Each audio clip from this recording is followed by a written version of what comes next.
right, good morning, everyone. Thanks for joining us. It is 9 o'clock, right on the hour. So we're going to go ahead and get started. We do have more attendees coming in, but we want to be respectful of your time. My name is Amy Corbin, and I am a staff attorney here at the Children's Commission.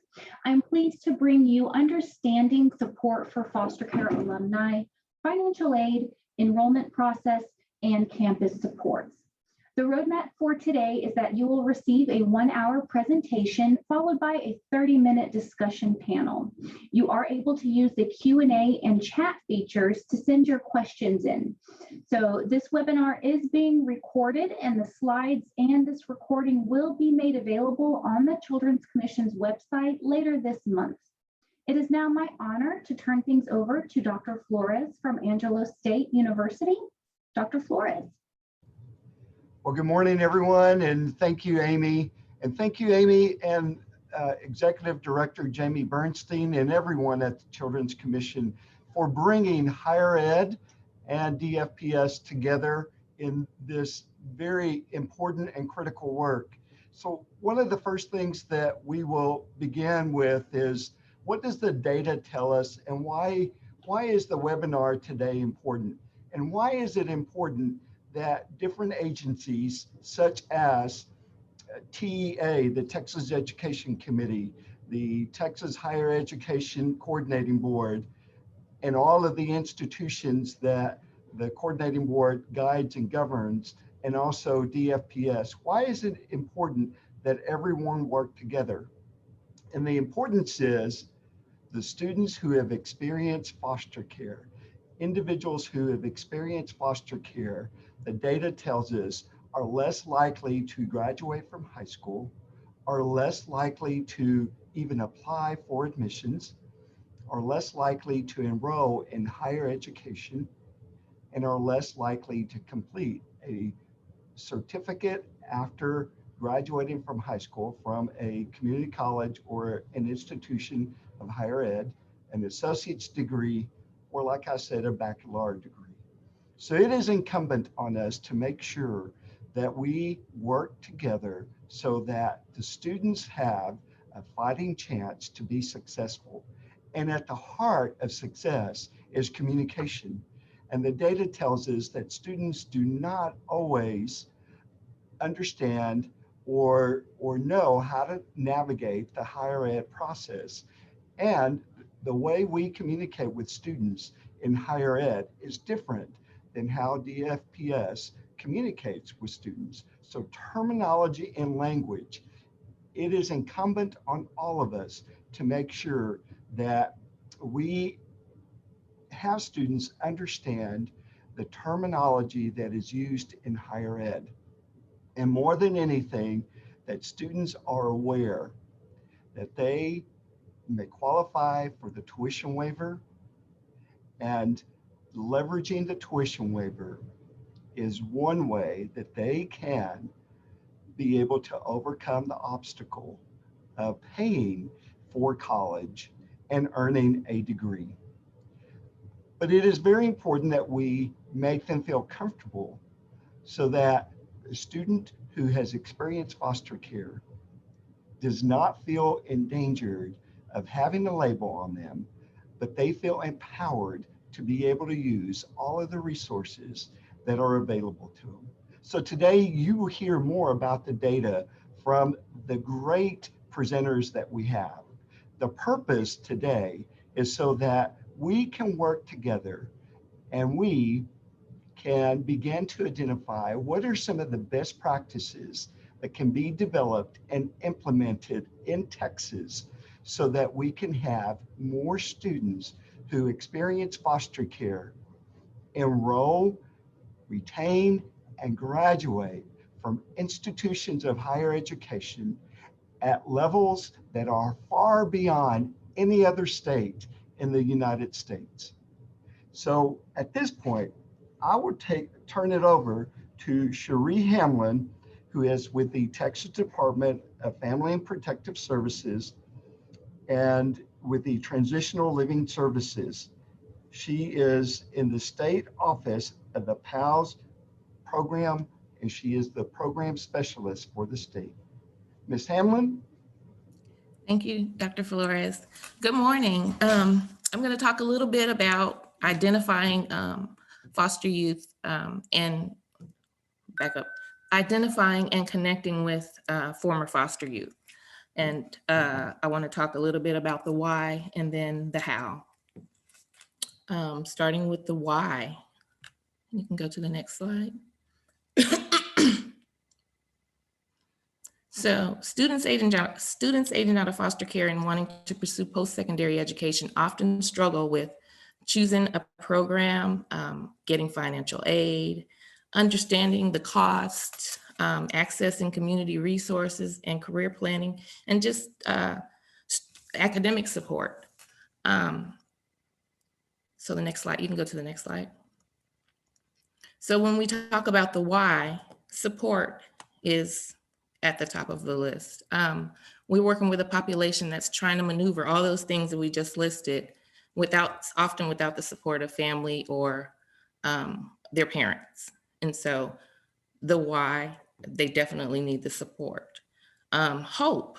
I recently got to listen to a young man tell a story about how receiving the tuition waiver provided him hope. Hope that he could attain his educational goals, and which he has, and he's now advocating for youth. So it provides hope. And then outcomes. As Dr. Flores talked about, connection to benefits and their resources lead to better outcomes. And the next slide. So talking about outcomes in Texas foster care alumni, few receive a degree or certificate. 1.5% will obtain a bachelor's degree by age 24, and compared to 33% in the general population. And only 2% will obtain an associate degree or vocational certificate. Next slide. And then nationally, the numbers are similar. Only 2% obtain a bachelor's degree or higher. Next slide. But with support, success in higher education is possible.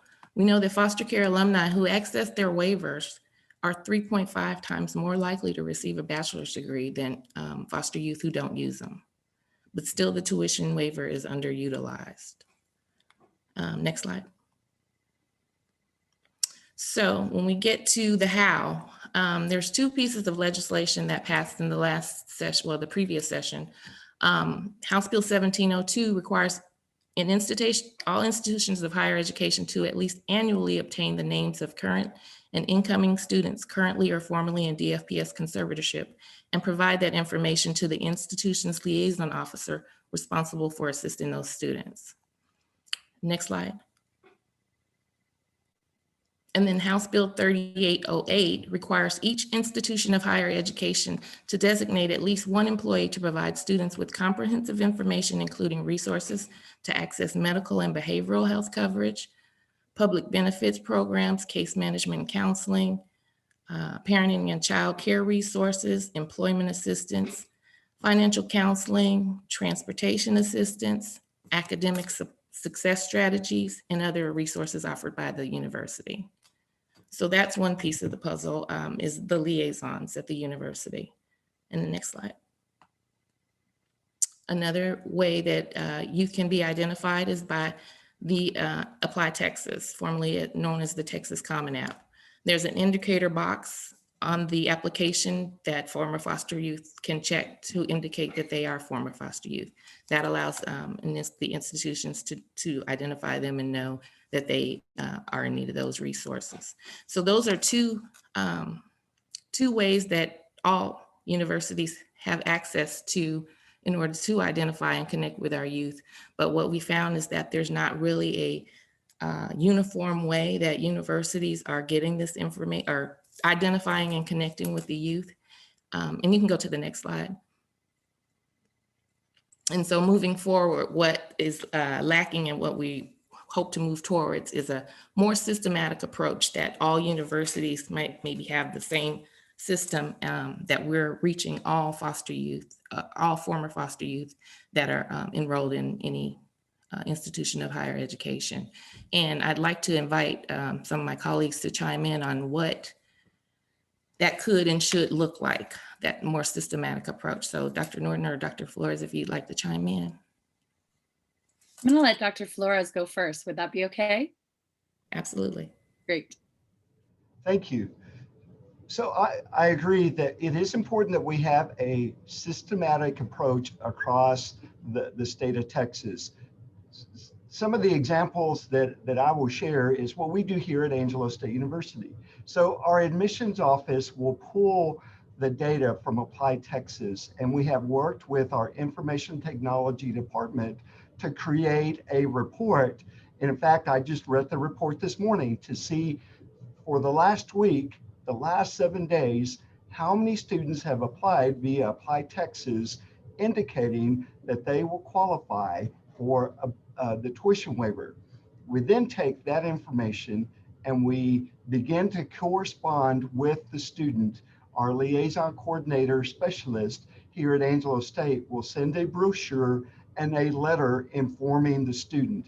This information then is housed in our system so that we can begin to be able to share that information not only with the financial aid office, with the student accounts office, but also with our academic advisors and with our faculty and staff.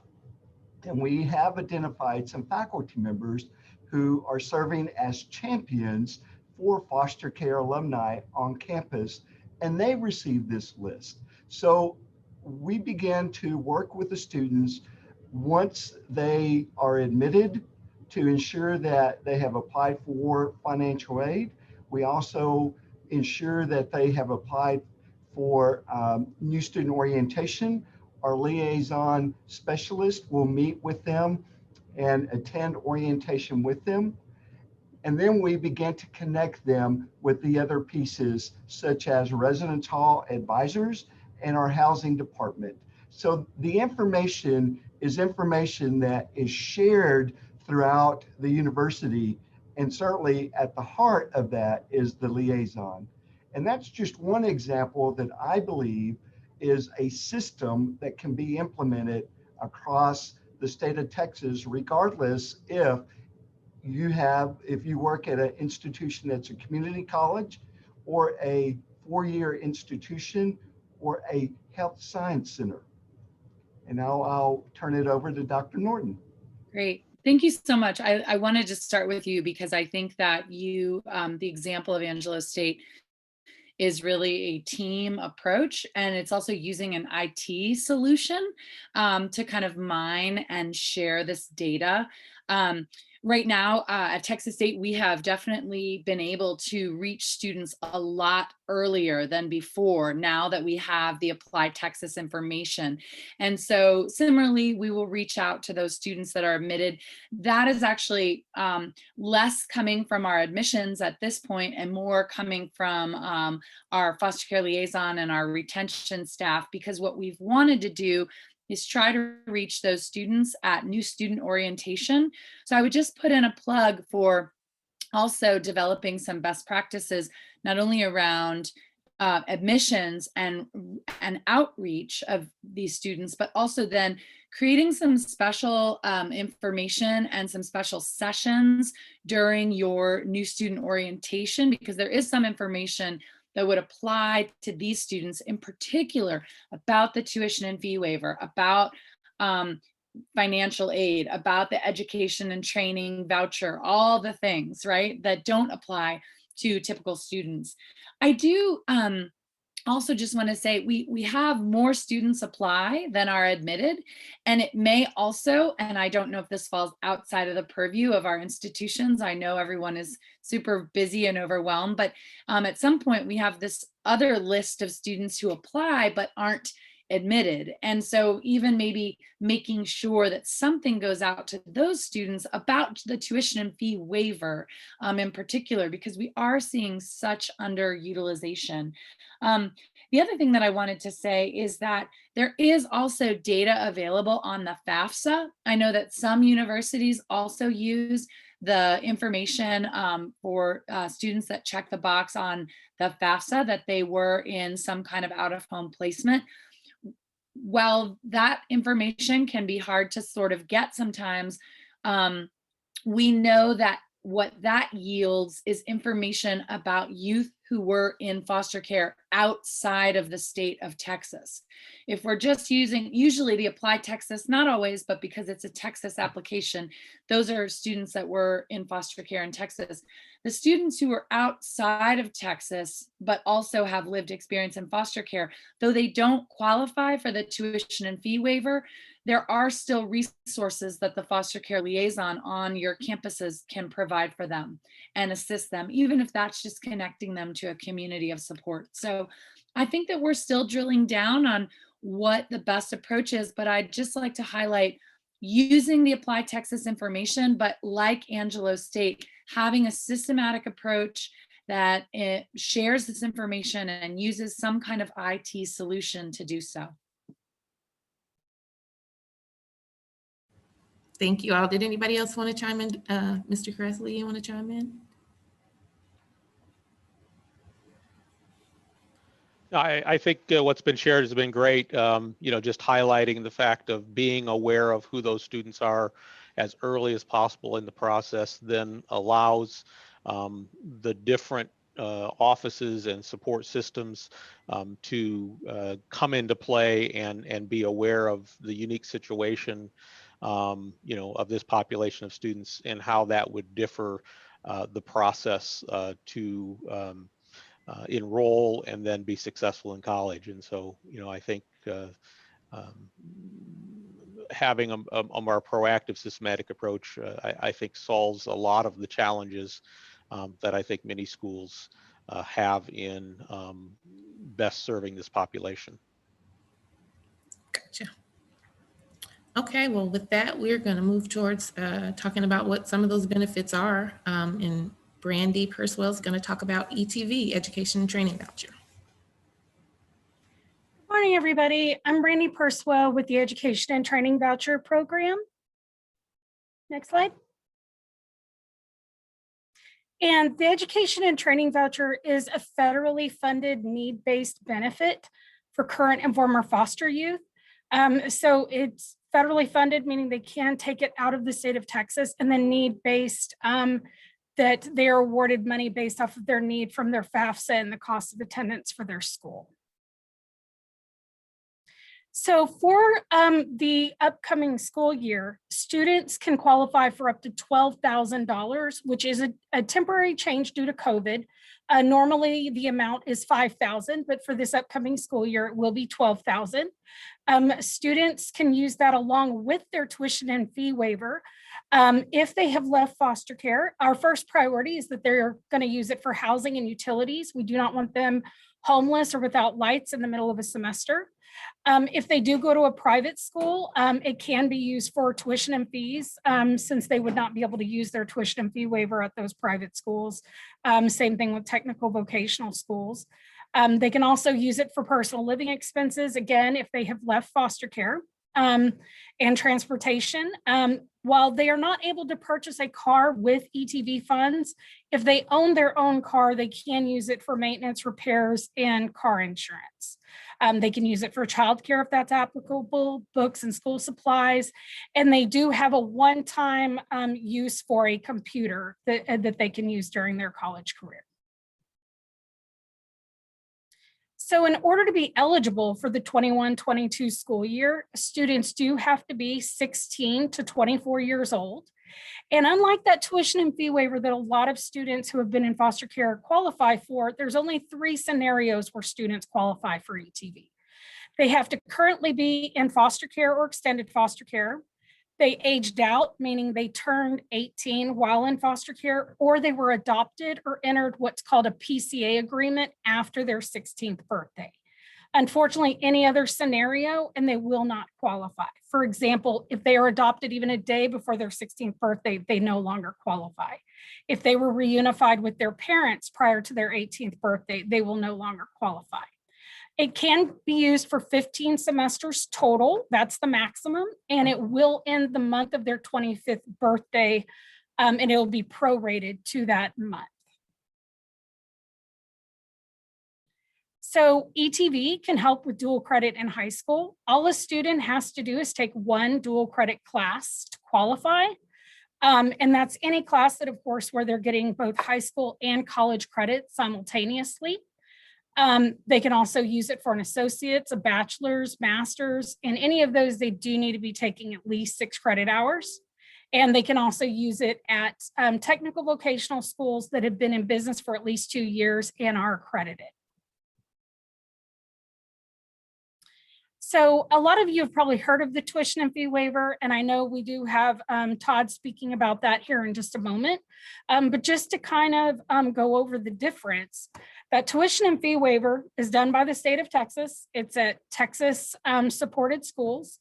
And of course, it doesn't physically give the student money. It's going to give them a paper that lets the school know not to waive their tuition and fees associated with their classes. It is a lifetime benefit. They just have to access it prior to turning 25 by taking one college course. And there's no grade requirement ever. So if they can fail every class they ever take and they will not lose their tuition and fee waiver. ETV is, again, need-based. So it's going to be based off of the school's official cost of attendance and the amount of financial aid that they're receiving. And it's going to be at any post-secondary educational institution in the nation that, again, has been in business for at least 2 years and is accredited. And of course, again, that temporary change due to COVID for this upcoming school year is going to be up to $12,000. It's going to be from 16 to 24 years old. It's going to end the month of their 25th birthday. And typically by their 8th semester, they have to be making satisfactory academic progress. But because of COVID, that is suspended for the moment. So in order to apply, students just need to go to our website, texasetv.com. We have both an online and a downloadable version there. Of course, we prefer online because that's going to be instant. It's going to instantly come to us. And as you guys probably understand, we don't have to read their handwriting. So then we're going to have all of the important dates listed, the eligibility guidelines. There's an important documents tab. Some of those documents are on a case-by-case basis, but there are going to be a couple there that they are every student is going to need to fill out and turn into their coordinator. There is also very important to know on the application itself. The students are first going to come across a page that asks for a case manager. They can put any case manager or trusted adult that they would like to put. So they can put their PAL worker, they can put their college liaison, just a trusted adult who is kind of an acting case manager that will help us to get their documents turned in and will help them and help us get a hold of them if their contact information is no longer good. There's then also going to be a second page that is a release of information where students can then list 3 more trusted adults that they are giving access to that we can talk to again, try to get a hold of them or try to help get these documents for them. We do have a chat feature on our website anytime, Monday through Friday, 8:30 to 5:30. If you want real-time answers to your questions about our website or about the application process, please feel free to talk to us on chat. But I will say for our students that have applied, if they're wanting to know the status of their application, we would not be able to talk to them about that on chat, but they just need to talk to their coordinator. So right now we are accepting summer applications through July 31st and fall applications through October 31st. Now, our normal deadlines are October 1st for fall, March 1st for spring, and July 1st for summer. But they always do have an extension till the end of the month. We just don't like to advertise that with the students because, of course, we don't want them to procrastinate and then get that money that late in the semester. And also keep in mind, these are the deadlines for the application only. It's not for the rest of the documents. And they only have to turn in 1 application per school year. So if they get that fall application in before the fall deadline, they're actually good for the rest of the school year. Then they don't have to worry about the spring and summer deadlines. They just need to get those other documents turned in. So this is the information for the ETV program specifically. So that 1877 number, it is helpful if you know what DFPS region you're in, but not a huge deal because it will ask you for the region to connect you with the right coordinator. But if you're not sure, just let them know what city you're calling from and they can connect you with the right person. And then our address and website, texasetv.com as well. And our offices actually just opened last week. So we are now open to our students. And then these are the ETV coordinators based off of region. So Diana Paulin has region 1, which is like Amarillo and Lubbock, region 2, which is like Abilene and Brownwood, region 9, which is going to be like Midland, Odessa, region 10, which is the El Paso Alpine area, and then region 11, which is all along the border and the coast, McAllen, Harlingen, and Corpus Christi. And then Sarah Christopher covers region 3, which is Dallas-Fort Worth area, and then half of region 8, which is going to be San Antonio down to Port Lavaca. She is the bottom half of the alphabet, M-O through Z. Elizabeth Solis has pretty much all of East Texas, all the way from Texarkana down through Houston and Galveston. She also has unaccompanied refugee minors and out-of-state youth. And then Leah Cross has region 7, which is going to be your Austin, Waco, Temple, Killeen area, and the top half of region 8, which is going to be A through MI. And again, that's San Antonio down to Port Lavaca. This is mine and my coworkers' information. Drew Melton we're both ETV specialists. We normally travel all over Texas talking to students and their providers about the ETV program and other college resources for foster youth. Please let us know if you would like your own presentation. This is a free service and what we do, and we want to make sure we get the word out there of all these resources available. And then we are using Remind for both professionals and students to remind about ETV deadlines and such. So if you are a CASA worker, your Remind would be at CASA ETV. That is your class that you can sign up for. And then if you are a college liaison or any other professional, you can sign up for Liaison ETV. And then if you're with the Department of Family and Protective Services, yours is DFPS ETV. And then for any of your students out there that are getting ETV now or about to be getting ETV, they can sign up for class ETV 21, which is just kind of like class of 21.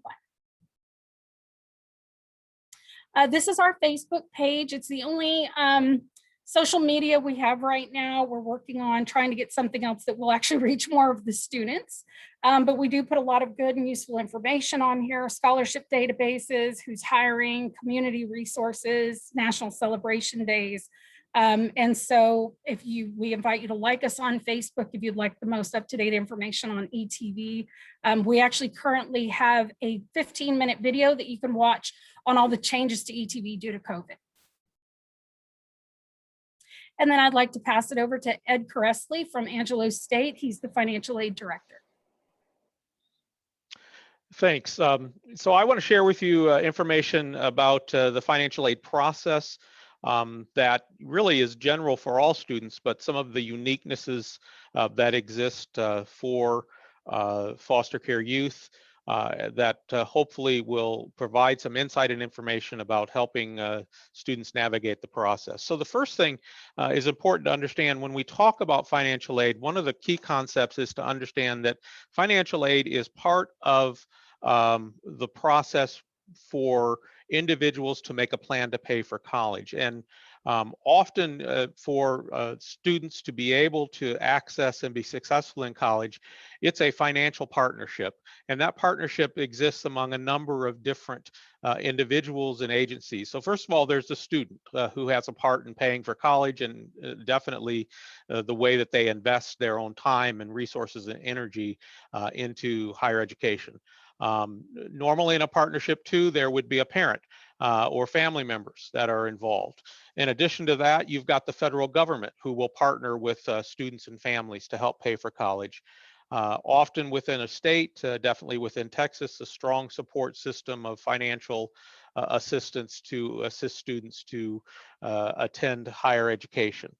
The college or university also partners with students and provides resources to help them cover the cost of going to college. And then there are those other sources of funds. Often we talk about clubs and organizations, foundations, businesses that provide scholarships to students.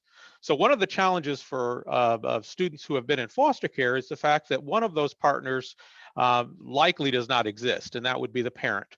And so, who will come around and help replace? And the good news is that there are some other partners that are available to really fill the gap that often the parents and others would be playing. And so that's an important concept to understand, is this partnership and how it plays out.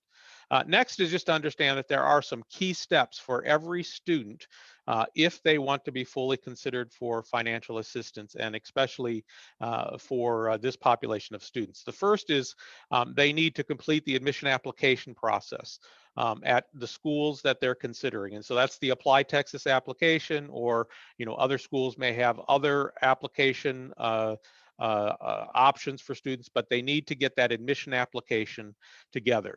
If they want to be fully considered for that financial aid from a lot of these partners, it's also important that they complete the free application for federal student aid, or the Fafsa application. And that's needed. Really, those two steps are key for all students, but important, for these students to make sure they complete, because that accesses and opens those doors for opportunities from the federal government, from the state government, from the institutions, and often these other sources as well.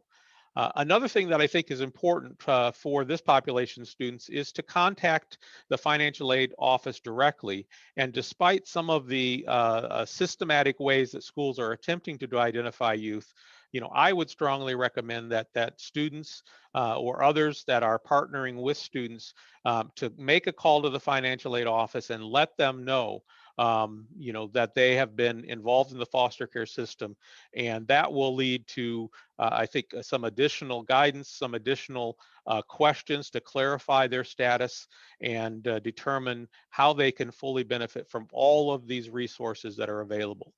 And then the last thing is that timing matters. That it's important, that these steps are taken in a timely manner, and the sooner that we know students are working through the process, and especially if they're identified of their status, the better we can serve them, and the better we can coordinate all of the financial assistance and other assistance that is available for these students. So what is the role of the financial aid office in assisting students? First of all, the role of students financial aid is first of all to assist students to identify and secure the funds to help them pay for college. We also have a responsibility to evaluate the student's ability to pay for college, and that really is the FAFSA application is a key component of determining what is the student and ability to pay for college. Then to assist in providing the funds for eligible students, but to make sure that the dollars that are being provided from these different sources are being provided appropriately based on the regulations and the policies for those programs. Another important thing that we do in this process is that we have to coordinate the funds that a student is receiving from the various resources and seek to put them together in a way that fully benefits the student, but also doesn't create an issue with ineligibility possibly for other programs. And then financial aid offices, traditionally have a role of seeking to distribute all of the different funds that are available in a fair and equitable manner, not only to assist one individual student, but our goal is to assist all students as best we can to secure the funds to help them pay for college. And so here just shows a little bit of kind of the different sources of financial assistance that are available to students. So I had mentioned the federal government, and there are grant programs as well as loan programs that assist students. Here in the state of Texas, there are grant programs available, work opportunities where we receive funds from the federal government as well as the state to assist in employing students. and then even some unique loan opportunities through the state of Texas. College universities, they provide scholarships. Many of them are merit-based, either based on a student's academic performance or other abilities that they may have and how they may bring and contribute to the university. There are grants available that are based on this financial need. Some college universities even have loans and definitely opportunities for students to work while they're in school. And then that other source, you know, community foundations, companies, nonprofits, civic groups that have dollars. So there are all these, and then add to that for these students, these other programs that are available to assist students. Really, financial aid is working not only to serve the student, but to coordinate all of that. Another important concept to understand when we're talking about financial aid and eligibility is this concept of the cost of attendance. And this is a number that is derived, or an amount that is derived for every college university, for every student. And it's seeking to identify what is the estimated full cost of a student to be able to attend education for a period of time. Traditionally, that's an academic year. It is a major component in determining a financial need for a student.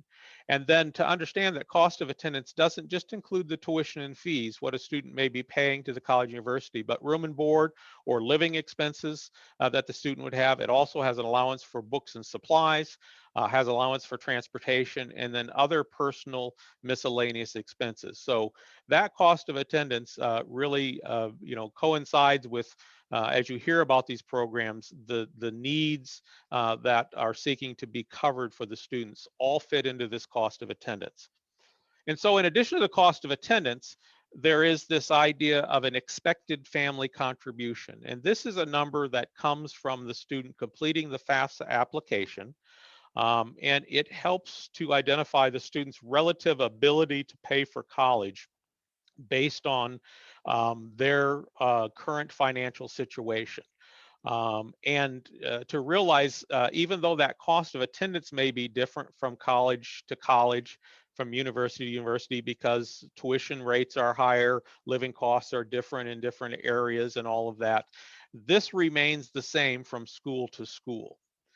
And so you put these two together, and this helps to determine an important concept that financial aid administrators are working to address when providing resources to students. So we're needing to identify what is the student's need or eligibility for need-based aid. And that is really with a relatively simple equation here. It's that cost of attendance minus the expected family contribution from the FAFSA. That determines what would be the need that the student has or their eligibility for financial aid. One other thing I want to talk about is just an understanding the concept of when a student completes the FAFSA application, what information needs to be provided about the household that the student is part of. And so what we talk about often is this idea of, is the student dependent for financial aid purposes or independent for financial aid purposes? That definition is one that may be different than a student or family's personal determination of, is a student independent or dependent. There are some students who say, when I'm 18 years old, I'm independent. I'm no longer seeking or wanting to be a part of a household that I'm a part of. I'm independent. Or there's a tax definition of dependency. Do you claim an individual as a dependent on your tax return? Those are different definitions than for the FAFSA application. The FAFSA application basically asks a series of questions to determine dependency. And when you get down to the question, there's a question here, and this was referenced earlier, that helps to identify a student if they are have been in foster care or are in foster care. Based on this specific question, this would be an indication of the students. But the challenge with this is, if you look at this question, it says, at any time since you turned 13, were both of your parents deceased? Were you in foster care? Or were you a dependent or ward of the court? And so not just foster care, This helps to identify other statuses that would make a student independent. And so just by the student answering this question, it doesn't allow the financial aid office to determine, oh, this student is possibly a student who has been a part of the foster care system, and automatically this student will qualify for maybe the tuition benefit and other things. But this is an indicator for schools. And so most schools, when a student answers this question, yes, which makes them independent for financial aid purposes, which means the FAFSA is not asking them to provide parental information as part of their application and not seeking a signature from the parent to complete the application. Most schools will follow up to make sure that the student has appropriately answered that question. And so one additional step for foster care youth is that most schools are going to be reaching out and saying, hey, we want to understand a little bit more of your situation, and do you meet this definition that is a part of this question to make you independent for financial aid. And so it's important to the student, and just the student providing that tuition waiver form that the student gets, and you'll hear about later, doesn't automatically, just because that form comes to the school, automatically mean they meet this definition, because there are other ways a student can qualify for a tuition waiver that would not be necessarily the same as being independent for financial aid purposes. So I just want to walk you through a little bit of these concepts, and really how does that play into financial aid, and some of the challenge that aid administrators, and I think for students and others, to understand as to how this plays out. And so here is what would be the average cost of attendance for a public university here in Texas. And so you have tuition and fees, you have that room and board or living allowance that's available, books and supplies, transportation, and miscellaneous expense. So what financial aid has said is, in order for that student to fully have all the resources they need to be able to attend college as a full-time student for the fall and the spring semester, that's about $25,626. And so here is an example of a financial aid offer that a student would receive based on that cost of attendance and based on an expected family contribution that comes from the FAFSA of 0. So a determination that really the student doesn't have any ability to contribute towards their education. And so we may package a student like this as kind of a standard financial aid award for a student in that situation. They would qualify for that grant from the federal government, the Pell Grant. They would qualify for a Texas grant. Maybe they've qualified for a university scholarship because they had good test scores, a good GPA. And then they would have loan eligibility as well. And so they receive this financial aid offer that meets all of the cost of attendance and the need except for $131. So what happens then when we find out the student is eligible for the foster care exemption? And that's after we've made the award. That means we need to now adjust other financial resources that the student has been offered so that that cost of attendance is covered, but it's not going beyond that need if these funds have a requirement of need. And so the good news in this situation, when we find out the student's tuition and fees are covered, we can reduce that loan eligibility for the student. And so instead of having $12,000, $500 that they may need to cover their full costs, now we're saying, hey, you only need about $2,600 of loans if you don't have other ways of covering that cost. And we've met the full need of the student. And so we'll make that adjustment when we become aware that that tuition exemption is eligible to receive.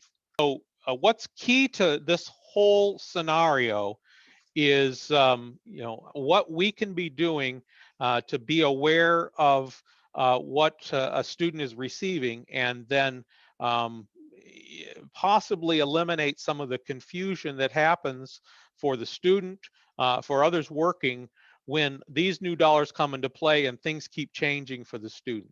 And so here are some of the challenges that really exist. The challenge of really identifying early a student is formally within foster care, and so has potential eligibility for these dollars beyond just what other students would receive in financial aid. Helping the student understand that there are different eligibility requirements for different programs and different application processes. And so just by submitting that educational tuition waiver to the school doesn't mean they've done everything they need to do. They still need to complete the FAFSA. They still need to complete the ETV application. There are other things that need to be done. And so helping them understand and knowing that the eligibility are different for these different ones. ETV eligibility is different than tuition waiver eligibility, is different than FAFSA, federal and state financial aid eligibility. The dependency status documentation is another challenge that we have, is getting what we need to determine the student's eligibility. And then the other, kind of big challenge is this awareness and timing of the different resources that come into play. So the sooner we can know all of the pieces that potentially are going to assist the student, the better we can communicate and serve the student. And so finally, just want to talk about a little bit about what are the challenges for youth that have been formally in foster care through this whole process. It's the challenge of having to navigate the process without having that parental support or that family support. And so that's a real challenge that many students may experience, but these students experience in a real and significant way. Another is this idea of maintaining the confidentiality that they want to have while still communicating their status. As mentioned, students are not necessarily wanting to, differentiate themselves from other students. And so how do we appropriately respect that confidentiality and for the student to communicate what is needed, but not necessarily, creating any stigma or label that may exist for the student, while at the same time making that identification. For the student, to understand and to complete these various application processes, it's a lot. It's more than what we ask of other students who just need to apply to college and they need to submit their FAFSA application, other processes. These students have additional processes if they want to fully benefit from all of these additional programs that exist. Students also often have challenges about knowing and meeting renewal requirements. As mentioned, that ETV waiver, that application has to be submitted annually. The FAFSA application, you need to submit that annually. And so, making sure the student understands just because I've done it the one time doesn't mean I'm set for my whole college career. And then understanding that there are renewal requirements. We mentioned satisfactory academic progress and different definitions for different programs and other things. And so students often have challenges not only knowing, but then challenges also of meeting sometimes those standards that exist, and the student understanding that there are appeal processes. So if you're not maintaining the grade point average and the completion ratio that financial aid would require, there is an appeal process where the student can still regain eligibility on a probationary status until they can then reach that status. And then, knowing where to go, knowing what office to go to for these different programs. Here at Angelo State University, for example, the tuition exemption is something that actually is administered through our bursar or the student accounts office. We process financial aid. And then, if the student is eligible for other programs, those are processed possibly other places at the university. And so, key really is that wraparound support that we're seeking to provide. That educational liaison or foster care liaison is I think pivotal in that, to be that place where the student can go then to get access and then to coordinate all of that. So that's a little bit about where does financial aid fit in, and then how does that work with these students. I want to turn things over now to Todd Serpico from DFPS, and he's going to talk a little bit more about other programs and services that are available to assist youth who were formerly in foster care.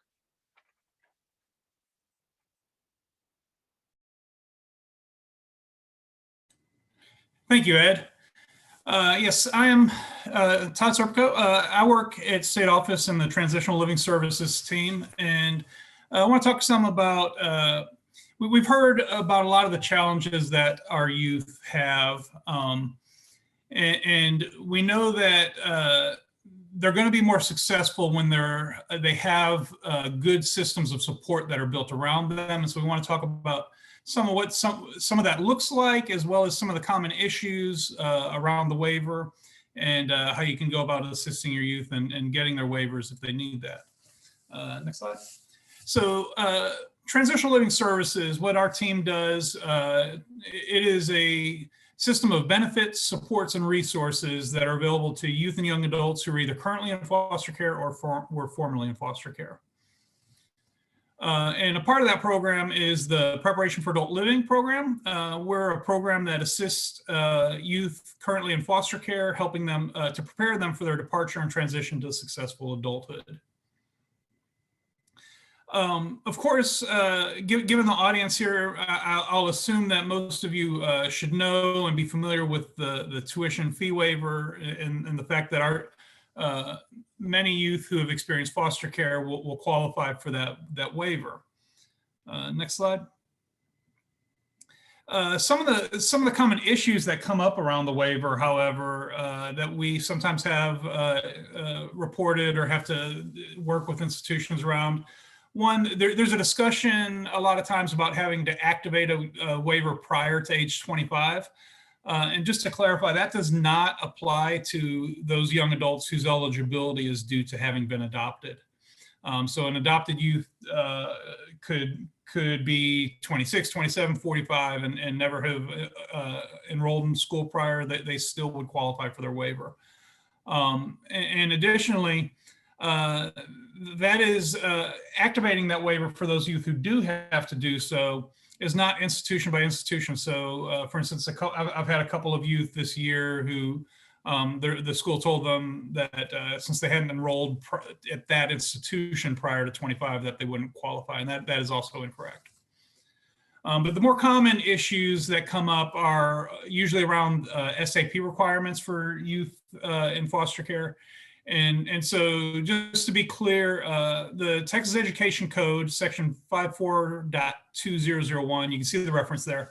It does require students to maintain a GPA that satisfies the university's SAP requirements in order to continue receiving a waiver. However, the law specifically exempts students from this requirement if they receive the waiver because of being associated with foster care. So our foster care students do not have to maintain SAP. This used to be a lot more common issue. I think most institutions have kind of realized this and incorporated it, but it still comes up time to time. And so just to highlight, our foster youth are not required to meet that SAP for the use of the waiver. When you have a youth who, if they don't currently have their waiver, they're not sure where to get it, you can just refer them to me, which often happens, but the adopted waivers actually come through a different department, a different area of the department. And so you can assist the youth or expedite the process for the youth by simply asking them, were you adopted out of foster care? And if so, the contact for them to be able to access their waiver is going to be Latasha Henry. She's the State Office Adoption Assistance Program Specialist, and you can see her contact information in the presentation. All other youth, you can refer them to either their own PAL specialist if they know who that is, or more generally, I'm the reference there, and I can connect them with whoever they need to be connected to get that form. But if we go back to then talking about that community of supports for our youth, it's important to encourage youth to maintain their participation in the PAL program. We provide assistance to youth all the way up to 21. They don't have to be currently in foster care. Anyone who aged out of foster care would also qualify. And we provide a lot of different benefits from, we work with life skills assessments and training. There's transitional funding that's available to them. We have a lot of supportive financial assistance that we can assist with that can be helpful. They qualify for case management up to the age of 21 through our aftercare case management program. Youth who qualify and enroll in the aftercare program also have access to an emergency fund through the ACRB program. We put on state and regional conferences, and there's a lot of other things. We have relationships and MOUs with the Texas Workforce Commission, both statewide and in all the regions and counties across the state. To assist our youth in moving towards job proficiency and locating employment. We've brought on to our TLS team a housing specialist to work on helping improve options and outcomes for former foster youth in the area of housing. We actually have a brand new position also for employment, youth employment specialist on our team now to work around issues of improving employment outcomes for our youth and preparedness. And so there's a lot of different programs we can plug them into. Next slide. Youth who do age out of care, meaning they were in foster care when they turn 18, do qualify to remain in care up until age 21 if they choose to. Even if they have left care, they are able to come back into care if they choose to, and the PAL program would be the entry door for that return. Next slide. And a part of the program that's really works well and partners well with those youth who are pursuing their higher education is our SIL program, Supervised Independent Living. This is basically paid for furnished housing that youth can access. It's available. It looks differently in different areas of the states. We have programs that provide actual apartments in some areas. There's non-college residence halls, but we usually look at placing those near post-secondary institutions. We're partnered with, I think now 18 or 19 different campuses around the state and trying to grow that daily as far as providing on-campus SIL-based housing.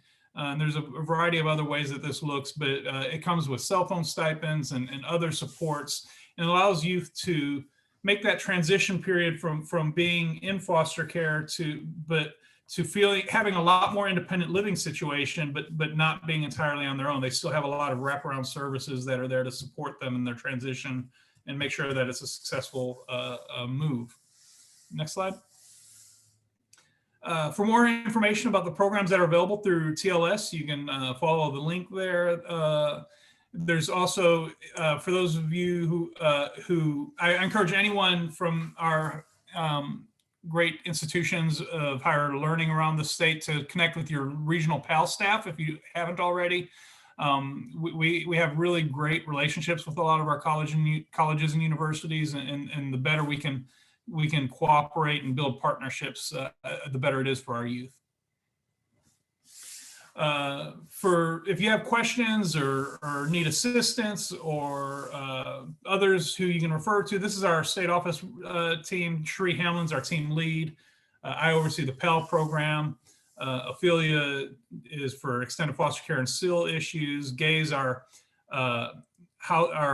employment specialist, and Jim's our housing specialist, and then we have some youth specialists as well to fill in gaps. And so we're here for any assistance that you may need.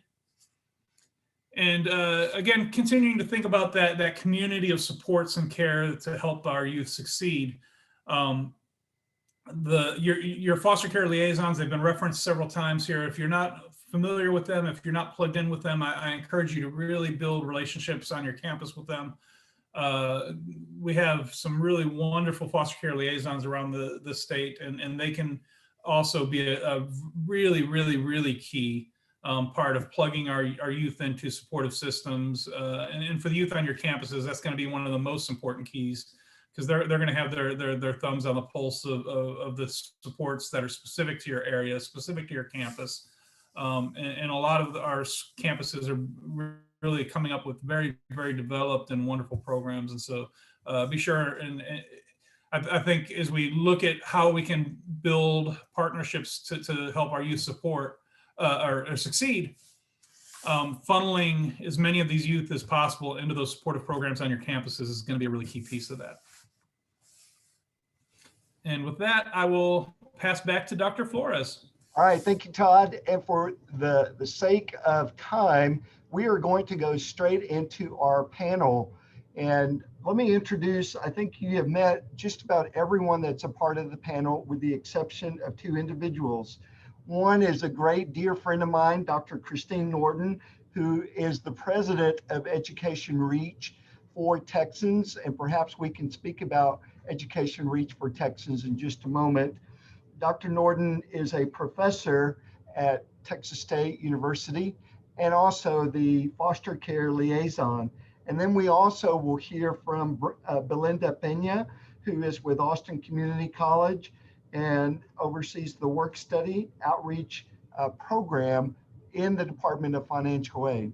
So I'm going to begin with Dr. Norton, and part of my presentation was creating a system of support. And I will say that Dr. Norton is a leader in this area in creating a system of support at Texas State for many, many years. So Dr. Norton, would you speak a little bit about some of the components that you have integrated in developing this system of support for FACES, which is the organization at Texas State, and the success that you are seeing with FACES, because now many of your members are graduating and becoming leaders in our state in their career fields.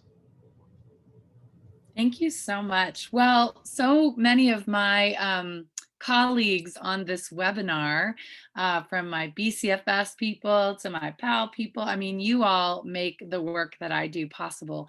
I'm sure also there are financial aid and admissions and retention staff and faculty from Texas State, hopefully, that are on this call. And I just want to say thank you to all of them. What I have seen at Texas State, first of all, FACES, we are actually celebrating our 10-year anniversary in 2021 for our campus support initiative. Stands for Foster Care Alumni Creating Educational Success. And it is a partnership that was originally housed in the Office of Retention Management and Planning with support from the School of Social Work and the Sociology Department, and now is moving into the Dean of Students. So still under the Vice President for Student Affairs, which is a common place for campus support initiatives to be located. And I really appreciate the support. As the foster care liaison, I am one of the main points of contact, and that's just something I cannot underscore enough. We really want our students, all of our students in higher education, but especially those that are lacking the traditional support of a family system, to have not just a phone number or an office, but a person in that office. And so I'm loving Ed's knowledge, that he shared about financial aid, because we also have two amazing professionals in our Office of Financial Aid that I go to on the regular when I need a question answered, and I also can send my students to, and they handle them with care and concern. And our entire support initiative at Texas State is based on a trauma-informed and strengths-based perspective. And I think that that's really important. We do professional development trainings for faculty and staff every semester at Texas State University, myself and our retention staff, and we also include our students to come and speak. And that is a professional development opportunity so that faculty and staff all across campus can learn about how to be trauma-informed, do's and don'ts for building, that sensitivity for working with foster care students, and also diminishing the stigma and really applying that radically strengths-based perspective so these students know that they belong. This is about creating a sense of love and belonging, right? We know that we all thrive more when we feel like we belong. Our students are there's a lot of intersectionality around students of color, LGBTQ students, students with disabilities. Those groups show up in our group of students with lived experience in foster care. And then you add on top of that a history of complex trauma. So we need to really provide the supports. The good news is Cherie gave some, kind of depressing statistics at the beginning about kind of national and statewide trends. But at universities in Texas, where we have a foster care liaison, a campus support program, a student initiative where students can get involved, and you match that and pair that with some of these financial supports, ETV, the tuition fee waiver, our students at Texas State are almost on par with the retention graduation rates of our traditional typical students. So we know that these students can be successful, and we believe that then they, like Dr. Flores said, they go back, they contribute to society in a way that benefits all of us. And so I think the most important thing that you can do on your campus is to connect your liaison to a community of support. There shouldn't, if you are a liaison on this call and you are working alone in a vacuum, that is not how this was meant to be. If you look at House Bill 3808, I think it is, that established the liaison, what the liaison is responsible for, the knowledge base, it's pretty intense. It's a lot of information.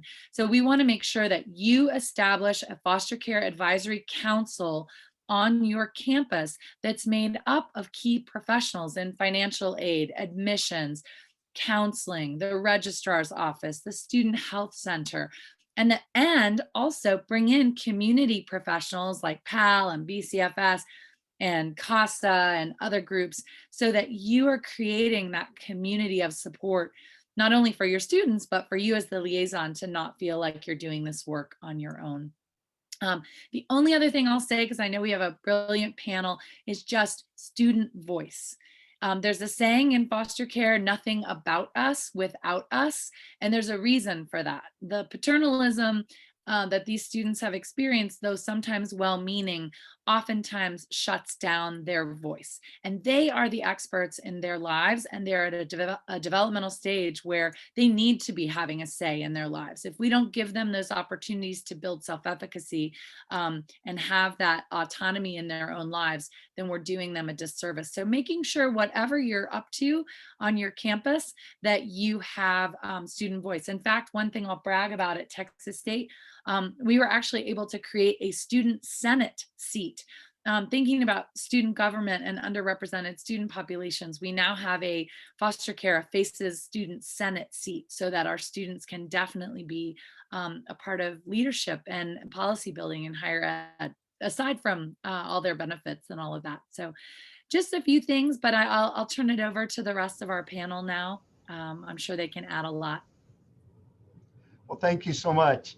And thank you for all of your work. You know, as we're thinking about goals, and you speak about the SGA seat at Texas State, you know, I think, wouldn't it be great when, and maybe perhaps this has already happened, but every system and every community college board of trustees or the board of regents is able to have a student that sits on the system board of regents or the system or the community college board of trustees.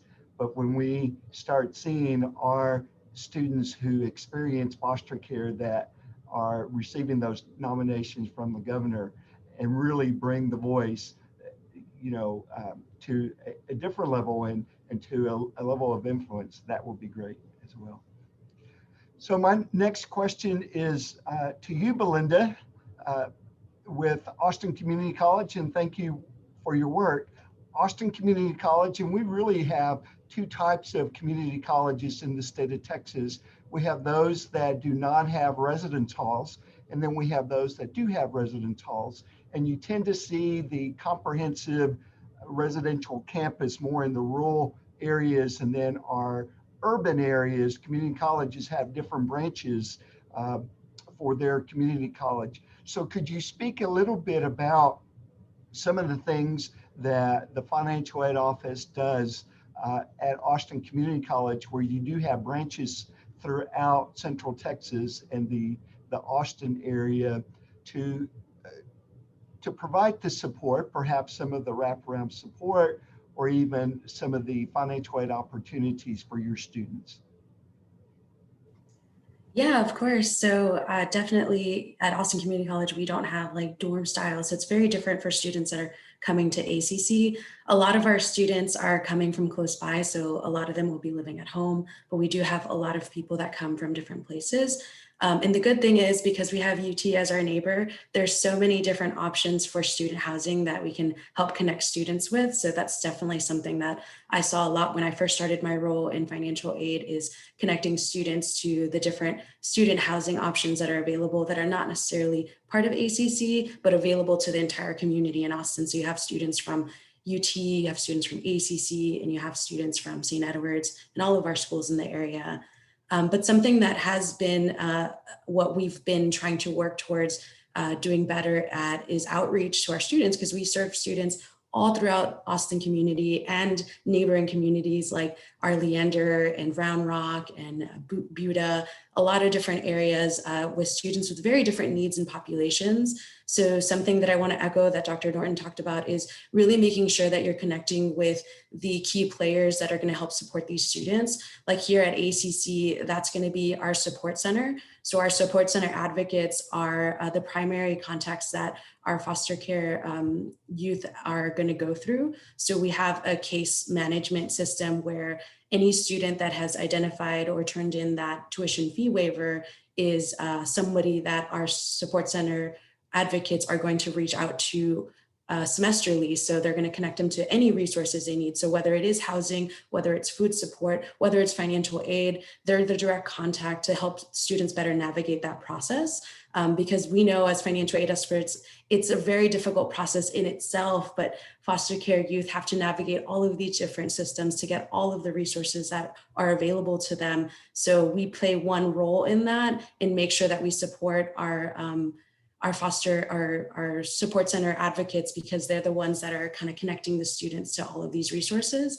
And even just being on this panel and working with these really great professionals that are working in this area, it's made me think about how can we do more for our students as a financial aid professional? How do we connect them to these resources? Because we know that, yes, the tuition fee waiver is great, but in itself, there's so many other things that students have to actually pay for in order to be successful in college. You can't focus on your classes when you're worried about your food, or you can't focus on your classes when you're worried about your housing situation. So one of the things that we do is just make sure that we're really partnering with those key players and making sure that we're providing all of our knowledge in the financial aid realm so that we can help these students be successful. Thank you, Belinda. And we know that in colleges and universities, housing insecurity and food insecurity are prevalent, and our students who experience foster care are probably at risk for some of those experiences even higher. So thank you for your work. Ed, I'm going to direct this question to you because I know that the Office of Financial Aid at Angelo State, like so many of the other offices at other institutions of higher ed, go to high schools and help students complete their FAFSA. But here's the question from one of our participants. What is in place for high schools in reference to foster care students and students in gaining knowledge of what is available to them for higher ed? And so I think one of the things in place is that high schools have higher ed come and present on the FAFSA and scholarships. Can you expand a little bit on your work and your team's work with school districts relative financial aid? Yeah, I mean, I as you mentioned, traditionally, Angelo State University, like many college universities, seek to reach out to area high schools and provide informational sessions about financial aid to assist students to complete the FAFSA application. And our approach really within that is to assist all students and all families. I think what you've identified as an opportunity is, how aware are counselors within high schools of the unique opportunities for resources and some of the unique challenges that these students have in navigating the whole process, especially like you say, without that family support system. I think opportunities exist. One thing we do within our region is typically do a financial aid informational session to the counselors, and little note to myself here, hey, we might want to incorporate a little bit more information about this unique population. We always talk about unique populations that are different. I think where we see most success, and I think it's success in all of this, is making sure that counselors have a name, have a contact at a college university when they have a situation with a student who is in a unique situation, be it being a part of foster care. We've got homeless youth, we've got situations where there just isn't a support system that the student has, but they have promise in ability to go beyond that high school degree and just need a little help to just get in contact and let us have a conversation. What is really unique in all of this is until you really have a conversation and you ask these questions, you don't really know exactly what is the right pathway and what are the options the student has. And so I think that's what we encourage very much is we can best serve a student by in some sense becoming familiar with their situation and then guiding and directing them uniquely. I mean, what was mentioned here is a student who is adopted is eligible for the tuition and fee waiver, but if you're adopted, you now have parents. And so you now complete the FAFSA application with parental information.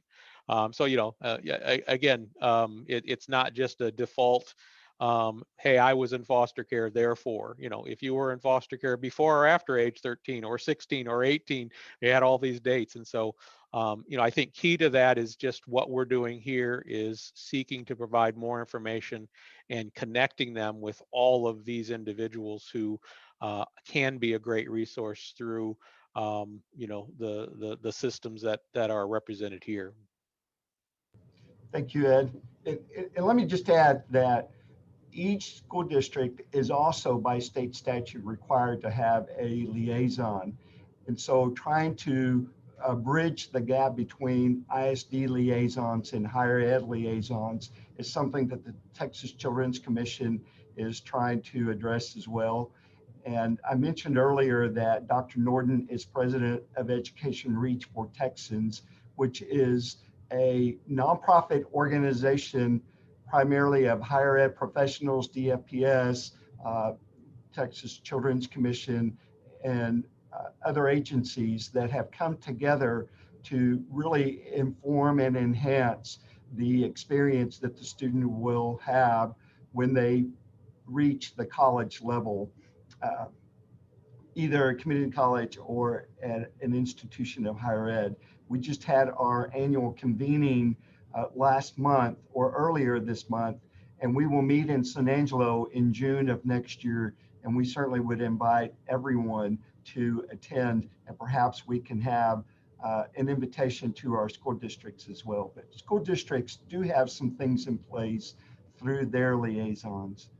So we have about 10 minutes, and we do have another question. And I'll just read the question and then any panel member that would like to answer. So what barriers has your campus experienced between having students contacted by the liaison and actually receiving financial aid, exemptions, and any work throughs you have seen work efficiently or effectively? I can answer that just really quickly because I can give a couple shout outs to folks on the panel. I will regularly get questions from either caseworkers or case managers or even prospective students wondering even if they qualify for the tuition and fee waiver. And so like Todd mentioned, he's been my go-to, and Latasha Henry as well, for those youth that were adopted out of care. Immediately, the responsiveness from the PAL staff is I can't even tell you. It's just fast and efficient, and they right away can assess if that student is eligible. And then once we know if that student is eligible, they get them the tuition and fee waiver eligibility letter.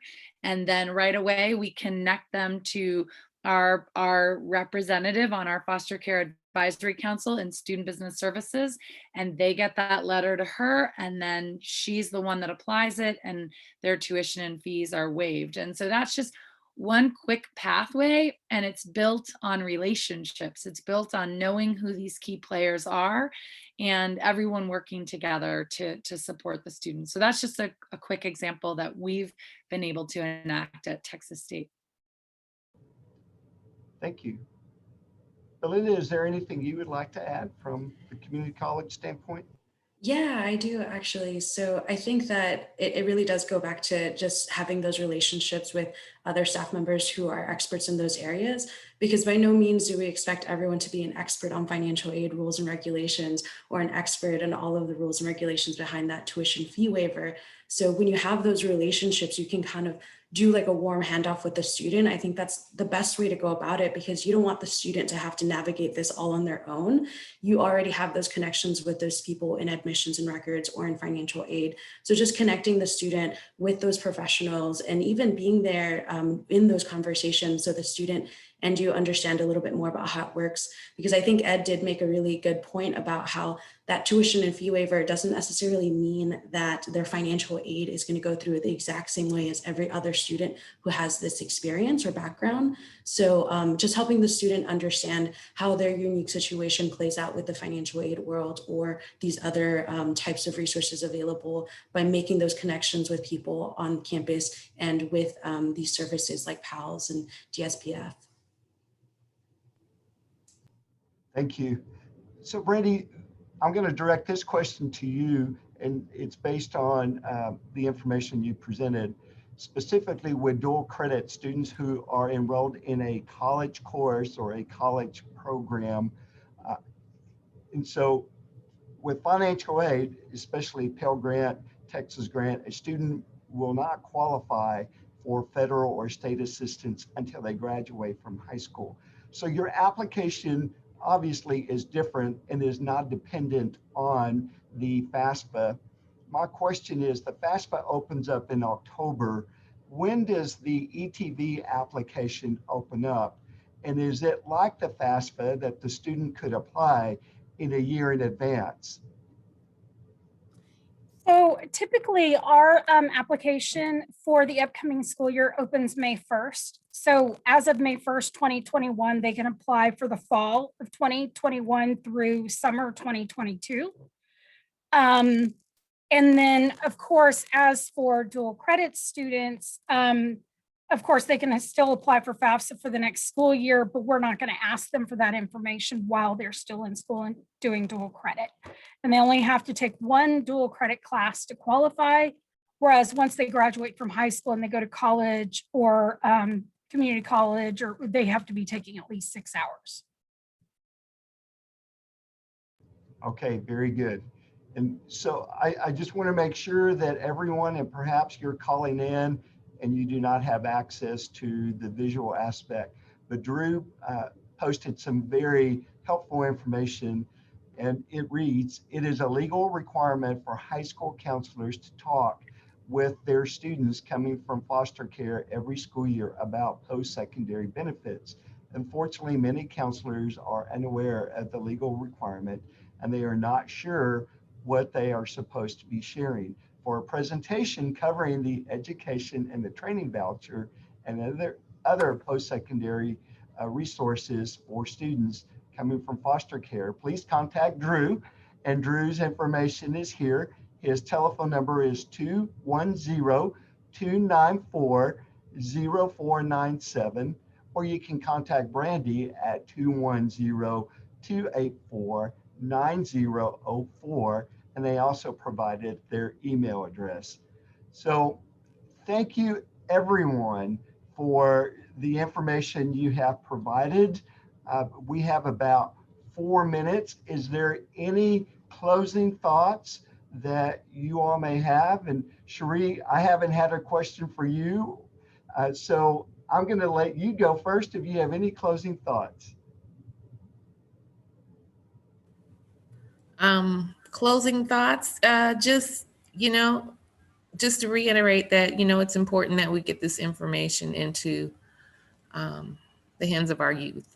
Even though they've maybe gone through PAL classes and programs, they're a lot of times worried about other things. And so it doesn't even resonate. So it's important that when they get to the college level that they still have that somebody there to kind of help them navigate. Thank you. We do have one other question relative to ETV. And the question is the requirement to complete dual credit, or is it to enroll in dual credit to receive the ETV funds? So I'm sorry, it's the, And I think Drew provided information. Drew, would you like to give your response? Yeah, in order to qualify for ETV funding while a student is in high school, they'll just need to be enrolled in that one dual credit course. But Drew, if they do not complete the course, is that then the GPA requirement that would take effect?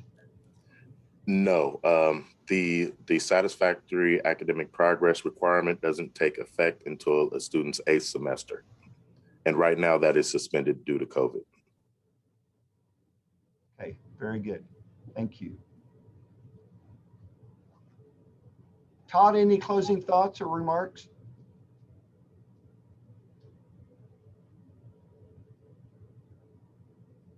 Just that, as has been mentioned several times, it really does take a community and look for those people around you to support that and to build that out for our foster youth. And that's on your campus, building out supportive programs like Dr. Norton described on Texas State. They do a wonderful job with our youth there. But outside of your campus as well, as I referenced earlier, get to know your regional PAL staff, build those relationships. The more we can wrap multiple services around these youth, the more successful they're going to be. And so it's all about the community. Very good. Well, thank you. And I absolutely echo, if you are not in contact with your orientation program, your new student orientation program, make contact with them. If your residence halls have a living learning community, work with them, especially if you have a SEAL program, perhaps that can be integrated into a living learning community. And just, the state statute requires a minimum one person to be the liaison, but the liaison does need a team. And so become that champion that you can help transform lives, one student at a time. Thank you so much for joining us this morning. Thank you everyone on the panel and presenters. We appreciate your work, and let's continue to do this very important work. Thank you. Have a great day. Thank you, everybody.